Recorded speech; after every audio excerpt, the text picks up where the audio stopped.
கேள்விக்குறியாகவே இருக்குது. எங்களுக்கு பொருந்தான்னு சொல்லப்படி நாங்கள் எப்படி எங்கள் உறுப்பினரை களத்தில் இறக்குறது? அதே போல் இப்போ ஏற்கனவே ஒன்றாக இருந்தது பழைய பென்ஷன் திட்டம், இந்த முதுகோரிக்கையை நம்ம ஏற்கனவே நிறைவேற்றி பண்ணிடுவாங்க. அப்போ நம்மளும் வழக்கம்போல பணிக்கு செல்ற மாதிரி தான் இருக்கும். இதே நடைமுறையாக இருக்குது. ஒவ்வொரு சட்டமன்ற தேர்தலுக்கும் முன்வைக்கலாமா அப்படின்னு நம்ம பிரார்த்தனை இருக்கிறோம். வளர்ச்சி சங்கங்கள் கூட்டமைப்பு நம்ம இருக்கிறோம். அவங்களும் கலந்துக்கிட்டு தான் நாங்கள் எப்படி சாத்தியமாகுமா இல்லைன்னு நாங்கள் போராட்டத்தை அறிவிக்கிறதா தான் எங்கள் மனநிலை இருக்கிறது.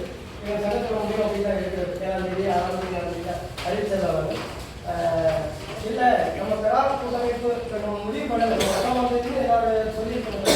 நம்ம எஸ்ஐஆர் தெரிவித்து போகும்போது எஸ்ஐஆர் படி நிறைவேற்றது எல்லா பணியுமே முக்கியமான பணி தான் நிறைவேற்றாங்க. தேதி மட்டும் தான் இருக்கிறது. மற்றபடி ஒன்றும் இல்லை.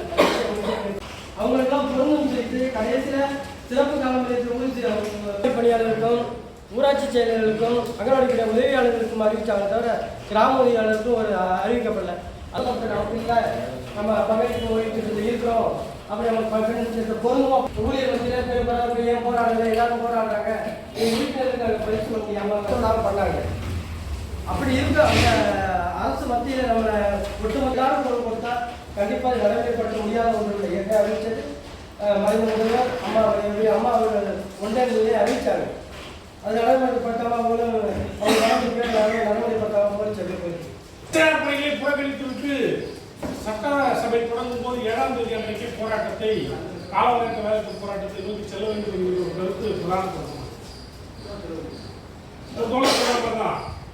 எந்த அளவு நாம் போராட்டத்திற்கு தோழர்களை தயார் செய்து களத்திற்கு கொண்டு செல்கிறோமோ அவர்களை பாதிப்பு இல்லாமல் கொண்டு வர வேண்டும் கடமையும் இந்த அமைப்புக்கு இருக்கிறது.